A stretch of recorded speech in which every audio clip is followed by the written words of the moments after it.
Sama-sama tayong magiging Saksi!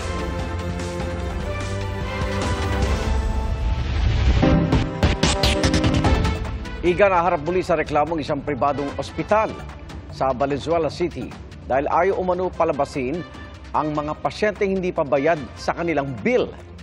Depensa naman ng ospital, hindi nila ikinukulong ang mga pasyente o ang kanilang mga kasama. Tumatanggap din daw sila ng promissory note. Saksi, si Von Aquino. Premature baby ng isilang ni Riza Zafra ang kanyang anak noong August 14, 2017 sa East Medical Center sa Valenzuela City. Nakatanggap na raw sila ng discharge order noong October 20, 2017. Pero mahigit isang buwan pang nanatili ang kanyang anak sa ospital bago nakalabas dahil ayaw umanong tumanggap ng promissory note ng East Medical Center. Walang-walaan po kami. Nung nalaman po nila na meron akong demand letter galing sa PAO, bakit biglang may lumitaw na promissory note? Doktor, mga nurse, nagbibigay ng aambangan para sa pambili ng gamot na hindi ko na kayang ibigay. Ganun po sila kalala. Siya mismo nagsabi na mag-janitress ka na lang dito sa ospital, tapos ang pambayad, yung suswelduhin mo, ay na lang yung babayad sa medical bills mo. Doon mo siya kasama na kaso. Ano po yung position mismo po ng Medical director? Yun nagsabi mo? Yes. Lumobos sa mahigit kalahating milyon ang bill nila sa ospital at sa ngayon may balanse pa sila na mahigit 300,000. Magpipitong taong gulang na ngayon ang kanyang anak pero hanggang ngayon hindi pa raw nila nakuha ang birth certificate nito na hindi rin daw inirehistro ng ospital. Halos 7 years old na siya by now, malaki na yung bata, ay wala pa rin ho siyang registered na mga dokumento. Even po mag-apply ng, for example, passport or other government benefits. Trauma naman daw ang inabot ng dati ring pasyente ng East Medical Center na si Cherry Lovic Ignacio na na-confine dahil sa COVID-19 noong October 2021. Hindi raw siya kaagad nakalabas ng ospital kahit binigyan na siya ng discharge order ng doktor. Doon po nila sinabi sa akin na max out na po yung cardio. Sabi ko, pero po yun, wala po akong babayad kasi ang meron na nga kasi HMO ko. And yun ang sabi na kailangan kasi na, na bayaran yun. Dating gano'n. Hanggang sa, sabi ko pwede po bang mag-request ng promissory note? Hindi po honor dito ang promissory note. Gumawa naman daw ng paraan ng kanyang asawa para mabayaran ang bill pero nang hindi pa rin nila nakumpleto. Pinakamasaklap. So nakamat namin almost half na po ng bill. Sabi ng ACE, hindi po pwedeng ilabas basta wala pong cash value. Doon na naman po ako na, namumblema kasi wala po kaming cash ng asawa ko. Sobrang hirap po ng dinanas ko. Karoon ako ng emotional breakdown. Sagot naman ng Ace Medical Center sa dalawang complainant. Very impossible na hindi kami magre-release ng PN kasi isang requirement nga po para makapaglakad ng GL ay updated promissory note. Pero after nun, malaya sila? Malaya po sila na makakalabas at makakabalik po dito para yun ay mag-update po sila. Hindi po namin sila i-hold at wala pong magiging palit ulo na sasabihin po. Nag-offer din daw sila na ibigay na ang birth certificate ng anak ni Zafra kahapon pero tumanggi na raw ito. Sa tulong ng Valenzuela City Local Government, nakapaghain na sina Zafra at Ignacio ng kasong serious illegal detention laban sa ilang staff at executives ng ospital. Bago ito, may mga nauna nang nagreklamo tungkol sa umano'y palit-ulo na sinapit ng ilang bantay ng pasyente sa naturang ospital, kung saan hindi umano pinalalabas ng ospital ang kasama ng pasyente hanggat hindi bayad ang bill. Kinumpirma ngayon ng Valenzuela LGU na naglabas na ng warrant of arrest laban sa 3 staff ng Ace Medical Center para sa kasong grave coercion para sa naunang kaso ng umano'y palit-ulo. Ayon sa East Medical Center, nakapagpiyansa na para sa kasong grave coercion ang 2 sa kanilang staff at large naman ang isa pa. Hinihintay naman ang fiscal resolution sa kasong serious illegal detention laban sa ilang East Medical Center employees para sa hiwalay na insidente. At para raw maiwasan ang mga kahalintulad na insidente ng palit-ulo at illegal detention sa ospital, ipinasa ng Valenzuela City Local Government ang Ordinance 1178 o Anti-Hospital Detention Ordinance. Ito po ay magagamit na ho namin dahil dito po hindi lang po empleyado ang pwedeng kasuhan. Pati po may-ari, shareholder, chairman, president, managing director, medical director. Nanawagan naman si Valenzuela City Mayor Wes Gatchalian sa Department of Health na aksyonan ang kanilang hiling na ipasara ang ACE Medical Center dito sa Valenzuela. Sinusubukan pa namin kunin ang pahayag ng DOH kaugnay dito. Ang ACE Medical Center naman po ay willing makipag-cooperate sa kahit anong pong ipapatupad ng local government. Wala po kaming kahit anong sama ng loob o kahit anong ina-antagonize sa gustong ipa-implement ng LGU. Ang gusto lang po namin ay makausap sila at kung ano man po ang kooperasyon ng hospital po namin, yun po ay pwede namin papag-usapan at pwede namin i-comply kung ano po ang kakailanganin namin. Para sa GMA Integrated News, Von Aquino ang inyong saksi. Timbog ang isang Chinong empleyado sa Taguig dahil sa mga reklamong bogus o pineking parcel na mga nag-order online. Ating saksiyan.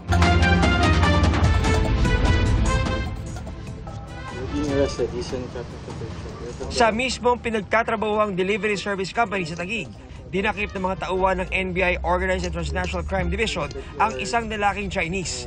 Ginamit umano niya ang posisyon bilang area manager para manloko. At dahil dito, ang mga naghihintay ng in-order online, mali-mali raw ang natatanggap pagka-deliver. Ang ginawa niya, nag-create siya ng bogus na home partner.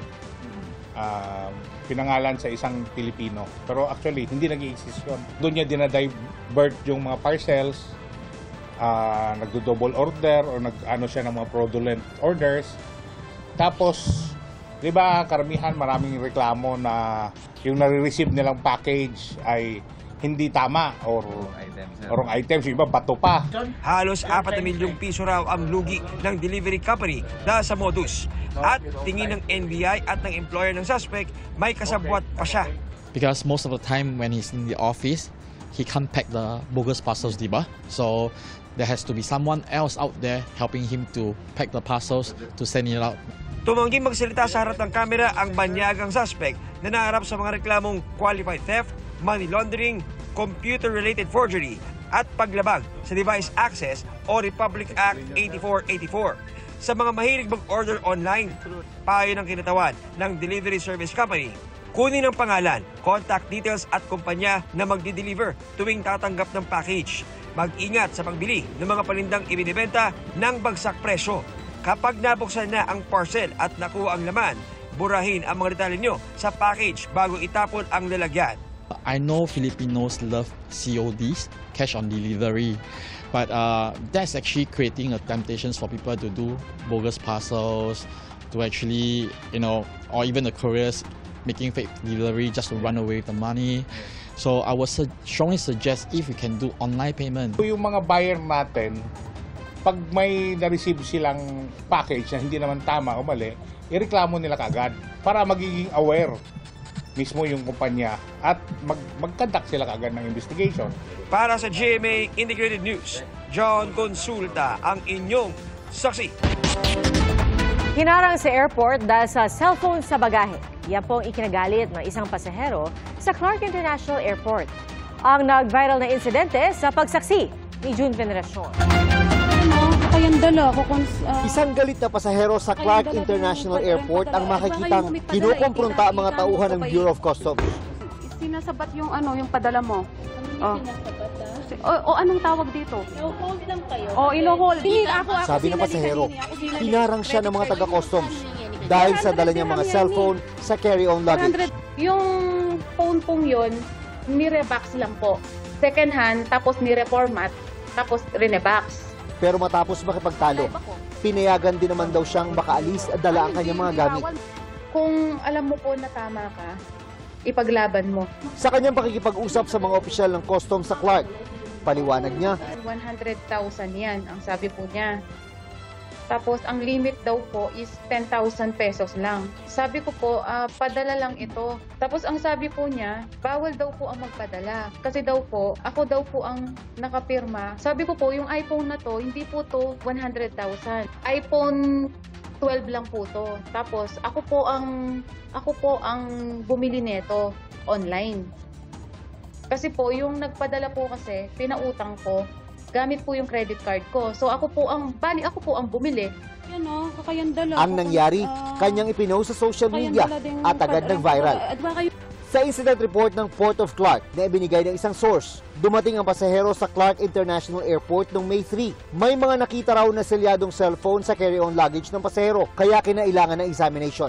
Nagalit daw ang pasahero sa mga customs personnel nang pinakausapan siya na susuriin ang kanyang carry-on luggage. Nang tignan naman ang kanyang customs baggage declaration form, no ang kanyang sagot sa tanong kung meron ba siyang dalang cellphone o iba pang kaparehong gadget, dalampas sa bilang na pang-personal na gamit. Sabi ng isang opisyal ng customs, ibig sabihin kapag lampas ng isa ang dalang cellphone ng pasahero at bago, kailangang ideklara. Hindi kasama sa bilang ang ginagamit niya. Sa opisyal na pahayag ng Bureau of Customs Port of Clark, nabigo raw ang pasahero na ideklara ang naturang mga item na maituturing na durable goods sa customs declaration form. Ang hindi raw pagdedeklara nito ay paglabag sa batas at maaring mauwi sa pagkumpiska at iba pang multa. Sa ilalim ng alituntunin ng customs, ang mga OFW may pribileho dapat na magpasok ng mga produkto at gamit na tax-free basta't hindi lalagpas sa 150,000 pesos ang halaga. Pero sa bahagi ng type of traveler, resident daw ang deklarasyon ng nagrereklamong pasahero at hindi OFW. Nang mag-viral ang insidente, nakipagdialogo si Overseas Workers Welfare Administration Chief Arnel Ignacio sa mga opisyal ng Port of Clark ng Customs. Inilatag sa kanya ng mga taga-customs ang mga detalye ng insidente. Ano ko na dineklara ko, OFW kayo. So ang pinataw sa'yo, yung pang turista. So kung nabanggit mo na OFW ka, ang ilalapat sa'yo, 150. Para sa GMA Integrated News, June Veneracion ang inyong saksi. Humingi ng tulong ang mga nasunugan sa Barangay 67 sa Caloocan. Wala raw silang naisalbang gamit dahil sa bilis ng pagkalat ng apoy. Saksi, si Maki Pulido. 13 pamilya ang nawala ng tirahan matapos matupok ng apoy ang 7 bahay sa Barangay 67, Caloocan City bago mag-alas 10 ng umaga kanina. Walang nasawi o nasaktan pero walang naisalba ni isang gamit ang mga residente. Sobrang bilis po ng pangyayari. Puro kahoy po kasi nandun, kaya bigla na pong lumiyab. Umabot sa second alarm o humingi na ng tulong sa mga kalapit na fire station ng Caloocan BFP dahil magkakadikit ang mga bahay kaya't madaling kakalat ng apoy. Medyo nahirapan lang kami sa mga nakaparadang mga sasakyan. Hindi kasya yung mga truck. Hindi naman naapektuhan yung response time. Inaalam pa ng Bureau of Fire Protection ang sanhi ng sunog. Magbibigay naman daw ng tulong ang Caloocan LGU sa mga nasunugan tulad ng evacuation center, makakain at pinansyal na tulong. Pero malaking hamon pa rin daw ang pag-ahon para sa mga nasunugan, lalo na ang matitirhan. Siguro po, titingin muna po kami kung sa mga kakilala po namin na pwede po masulungan pansamantala. Para sa GMA Integrated News, Maki Pulido ang inyong saksi. Asahan ulit ang rollback sa susunod na linggo sa ilang produktong petrolyo. Ayon sa Oil Industry Management Bureau ng Department of Energy, posibleng umabot hanggang 2 pesos and 25 centavos ang bawas presyo sa kada litro ng gasolina. Hanggang 85 centavos naman sa kada litro ng diesel at sa kerosene hanggang pisong bawas kada litro. Strip at cavity search sa mga dalaw sa New Boulevard Prison. Ipinahihinto ni Bureau of Corrections Director General Gregorio Catapang Jr. Pinare-review na rin niya sa Bucor ang patakaran sa strip at cavity inspection. Kasunod ito ng reklamo ng ilang asawa ng mga nakakulong na kalabisan at hindi makatao ang body search sa kanila. Nerelieve na rin at iniimbestigahan ang ilang tauhan ng Bucor na isinumbong ng ilang misis. Nilinaw ng Bucor na bagamat hininto ang strip at cavity search, mananatili pa rin mahigpit ang kanilang security check. Dating Health Secretary Francisco Duque III at dating Budget Undersecretary Christopher Lau pinakakasuhan ng ombudsman ng graft o katiwalian. Kaugnay ito sa paglipat ng DOH ng lagpas 41 billion pesos na pondo sa procurement service ng Budget Department na pinamumunan noon ni Lau para sa pagbili ng COVID supplies noong March 2020. Ayon sa ombudsman, maanomalya o irregular ang fund transfer dahil dapat pambili lang ng common use supplies ang pondo at hindi pasok dito ang mga supply para sa COVID. Sa reklamong administratibo naman sa dalawa, guilty sa grave misconduct at gross neglect of duty ang hatol ng ombudsman. Sinusubukan ng GMA Integrated News na kunan ng panig ang kampo ni Duque at Lau pero hindi pa sila sumasagot. Para sa GMA Integrated News, Marisol Abduraman, ang inyong saksi. Wala raw natanggap na impormasyon si Pangulong Bongbong Marcos tungkol sa pagkakasangkot ng mga tauhan ng PNP sa umano'y destabilization plot laban sa kanya.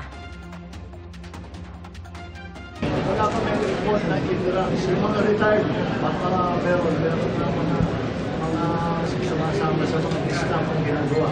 Pero sa ating mga kapulisan, officer ko, wala naman tayo nakikita ng gano'n. Hiling niya sa PNP at Armed Forces maging professional sila at gawin ng tama ang kanilang trabaho. Tinawag naman ng Pangulo na sinungaling ang dating PDEA Intelligence Officer na si Jonathan Morales sa pagdawit sa kanya sa usapin ng iligal na droga. You know, this fellow is a professional liar. At parang jukebox yan eh. Basta magulog ka ng pera, kahit anong kanta gusto mo, kakantay na. Kaya walang saysay. Tingnan mo na lang ang kanyang record. Barry, dapat daw managot kung totoong ni-record ng mga taga-Chinese Embassy ang pag-uusap ng isang Chinese diplomat at opisyal ng militar ng Pilipinas tungkol sa West Philippine Sea. Ayon po yan kina Defense Secretary Gilbert Teodoro at National Security Advisor Eduardo Año. Saksi si Chino Gaston. Tagumpay na pagpapalubog sa isang target na barko gamit ang mga makabagong missile. At joint sail ng Philippine Navy kasama ang Amerika at France sa dagat ng Palawan. Sa pagtatapos ng 2024 balikatan exercises, inaabangan na ni Pangulong Marcos ang balikatan sa susunod na taon. Partikular ang inaasang actual combat simulation, gaya ng pag-atake ng isang kalaban sa Pilipinas at ang pagtugon dito ng pinagsanib na puwersa ng mga Amerikano at Pilipino. He looks forward to next year's exercise, which will be the, I believe, the full battle simulation, which will put to the test the combined capabilities in the most realistic of scenarios possible, with safety in mind. I believe that next year's exercise would be more complex, and I was told that starting this afternoon, they will already start the planning process for next year's Balikatan exercise. Nauna nang sinabi ni Defense Secretary Gilberto Teodoro Jr. na dapat palabasin ng bansa ang Chinese Embassy officials kung totoo ngang ni-record nila ang isang phone conversation sa pagitan umano ng AFP Westcom Commander at isang Chinese diplomat noong Enero tungkol sa umano'y kasunduan sa Ayungin Shoal. Kaisa sa panawagang yan, si National Security Advisor Eduardo Año sabay giit na dapat gumawa ng kaukulang hakbang ang DFA. Dapat daw maalis sa Pilipinas ang mga taga-Chinese Embassy na lumabag sa ating batas at sa Vienna Convention on Diplomatic Relations. Sagot naman ng Chinese Foreign Ministry, patunay ang pahayag ng Pilipinas na mahina raw tayo kapag inihaharap ang anilay katotohanan at ebidensya. Hiniling nila sa Pilipinas na hayaan ng Chinese diplomatic personnel na gawin ang kanilang trabaho at tigilan ang panguudyok at panghihimasok. Sinisikap naming makuha ang panig ng DFA at ni Año. Para sa GMA Integrated News, Chino Gaston, ang inyong saksi. Mahigit 100 exhibitor ang nagsama-sama sa isang business expo sa Pasay City. Layo nilang magbigay ng mga business ideas sa mga nais magnegosyo. Saksi, si Bernadette Reyes. May full-time job si Angel bilang sales manager, pero bilang single mom, naghahanap siya ng ekstrang pagkakakitaan. Hindi naman permanent na doon ako sa job na yon. So soon gusto ko meron ako sarili na. And yun yung yun naman yung ipang support ko sa dalawang kids ko. Dito sa 14th Philippine SME Business Expo, mahigit 120 na exhibitors ang makapagbibigay ng business ideas para sa mga nais magnegosyo.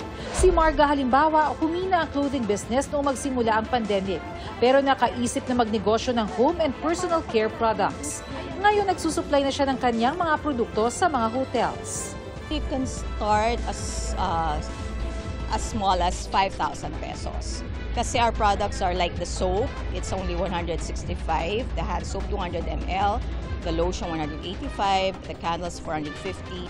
Kabilang sa mga pinupuntahan dito sa 14th Philippine SME Business Expo ay ang mga franchise businesses kagaya nito na meron ng subok na sistema at pasok pa sa budget ng mga Pilipino. Since medyo business-minded ako, medyo attractive ako dun sa mga franchise. Ang bigasan na ito halimbawa nagsimula lang din bilang isang maliit na negosyo pero ngayon nagpapa-franchise na at mayroon ng 500 branches. Magandang opportunity po ito sa mga OFW kasi po less risk yung ating negosyo. Kasi napakabenta po ngayon ng bigas. Lahat naman po ng Pinoy kumakain ng kanin, di ba? Bukod sa mga business ideas, makakapulot rin dito ng mga solusyon sa mga problema sa negosyo tulad ng paano makakapagbenta online. Kunyari, they have an e-commerce website. Makakatulong to kasi kung marami kayong products na binibenta, matatrack nyo siya, may mga reports na pwede nilang tingnan para ma-analyze din nila kung ano ba yung what works and not.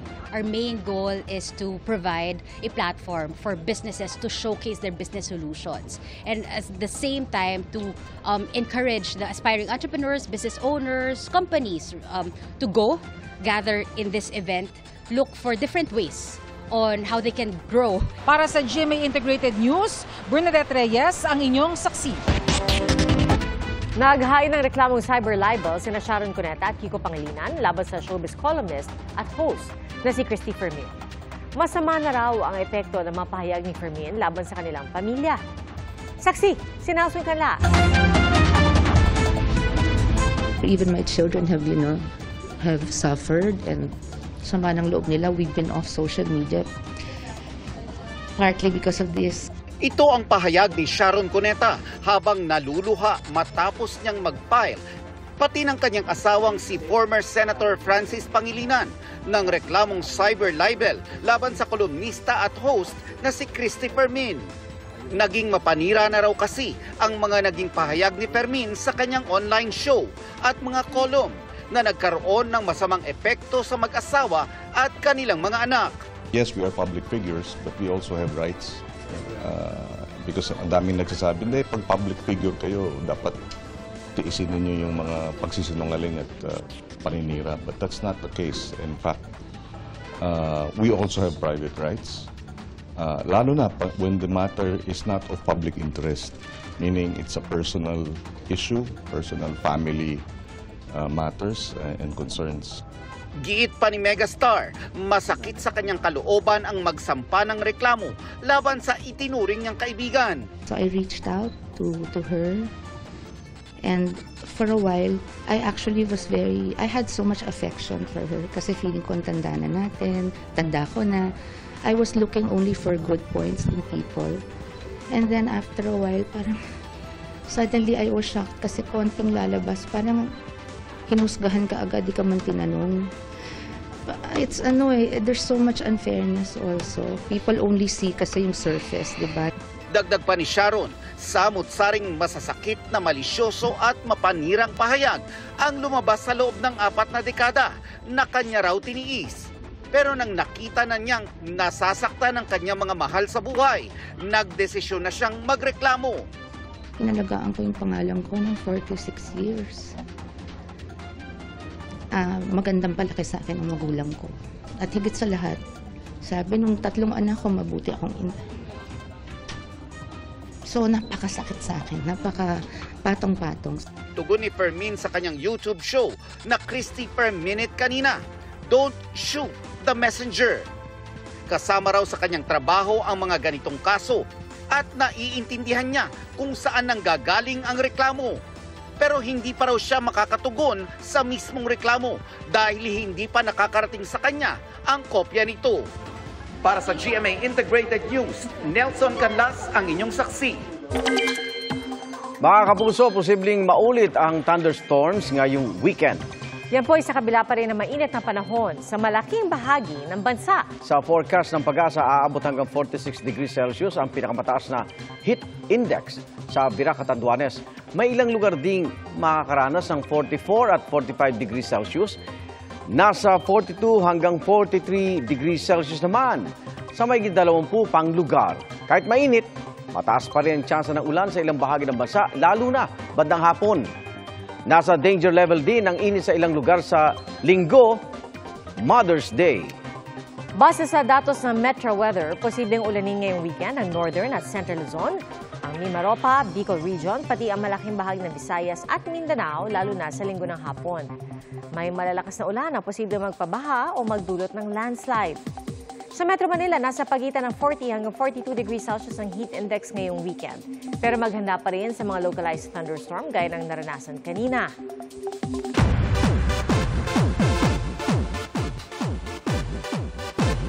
Magbabalik na sa sinehan ang movie series na Lord of the Rings. At Canadian superstar Justin Bieber, soon to be daddy na. Ating saksiyan. Hindi na lang sa hit ni Justin Bieber ang baby. Literal na yang darating sa kanyang buhay.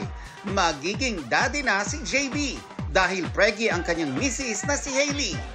Sa IG post ni Justin, iplinex ni Hailey ang kanyang baby bump.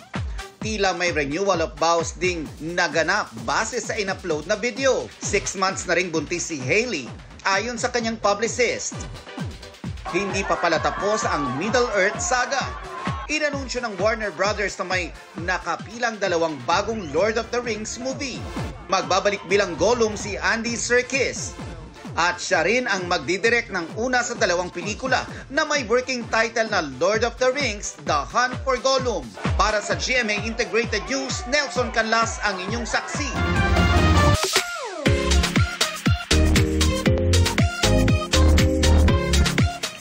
Matakam sa buffet sa Pampanga kung saan bidang ilang Kapampangan dishes. Di ka naman mababagot sa very special halo-halo sa Baknotan sa La Union. Tara, makibiyahing saksi.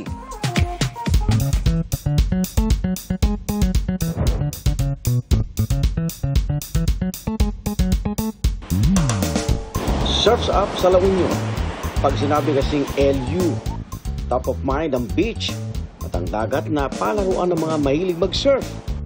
Pero kung mapagod kayo sa pagtampisaw sa dagat, pahinga muna at mag-cool down. Sa Baknotan La Union, extreme adventure din ang hatid nila sa Taste Buds. Init bigan talaga sa tinarayong special halo-halo. For the aesthetic, itong halo-halo sa buko. But wait, there's more. Bukod sa nasa buko na siya na unique nga, meron din siyang puto seko at the same time may cheese siya. Ang halo-halo na siksik na ingredients may dagdag na puto seko at keso, talaga namang binabalik-balikan. Food trip lang din naman. Wag na wag daw, lalaktawan ng Pampanga. Mekeni sa Manyaman Festival 2024 kung saan may pabuffet sa Kapampangan, heirloom dishes. Mga pamanang putahe mula sa mga bayan at syudad ng probinsya. Unique dishes para sa unique taste mula sa gisang pugang panas na gawa sa mga itlog ng hantik na uri ng langgam. Tiyak daw na papatok sa panlasa di lang ng mga kabalen, kundi ng mga turista. Ultimate tourism product that we can offer. Aside of course, yung ating mga Kapampangan people. May adventure namang hatid ang Albay habang tanaw ang Daragang Magayon. Hold on tight at subukan na ang kanilang paragliding activity sa first Magayon para motor show ng Albay. I look at it as a new tourism product for Albay. Extreme happiness talaga ang dala ng extreme activity na ito, lalo na maraming tao ang gusto itong subukan. Paalala lang, sabi sa P-Box, bawal na bawal pumasok sa danger zone ng Mayon at lumipad sa ibabaw ng bulkan.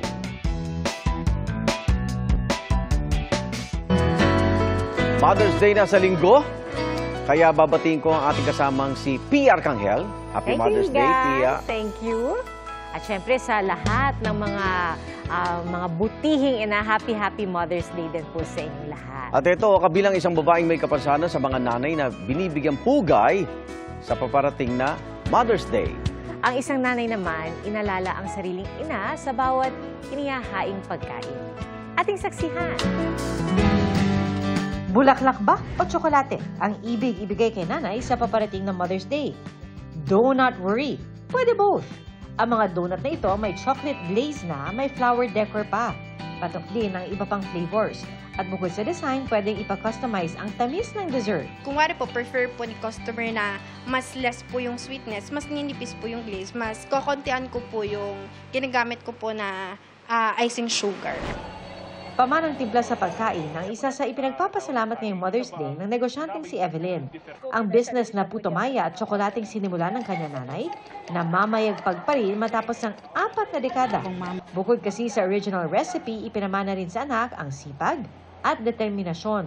Sabod na iyang gibilin kibali sa mo ang kanabang purely dili siya maghalo ka ng kumbaga karon sa mga kuan nga mga preservatives. Bukod naman sa pinag-iipunang bulaklak, ang regalo ni Justin para sa kanyang ina, ang pagkaaral ng mabuti. Nga gani nga biskan gaming lang nga kwarta bla basta makita man nga gina-appreciate tong ginimo ya sakon. Taos-pusong mensahe naman sa sulat ang inihahanda ni Art John. Pertigid ko salamat kay mama biskan ano ko nga dungol ka gano. Tanan-tanan na pasalamatan ko kay siya sa ako nang gasuportas biskan sa diin. Sa kabila naman ng iniindang kapansanan, nagpupursigi ang masahistang si Daisy para sa kanyang anak. Hindi na nakakakita si Daisy pero araw-araw kumakayod kasamang asawang may kapareho ring kapansanan. Sobrang laki ng pasasalamat namin sa Panginoon at sa mga taong tumulong sa amin noong mga time na wala kaming work. Salamat Igan sa inyong pagsaksi. Ako naman, Arnold Clavio. Ako po si Pia Arcangel para sa mas malaking misyon at sa mas malawak na paglilingkod sa bayan. Mula sa GMA Integrated News, ang News Authority ng Pilipino. Hanggang sa Lunes, sama-sama tayong magiging saksi!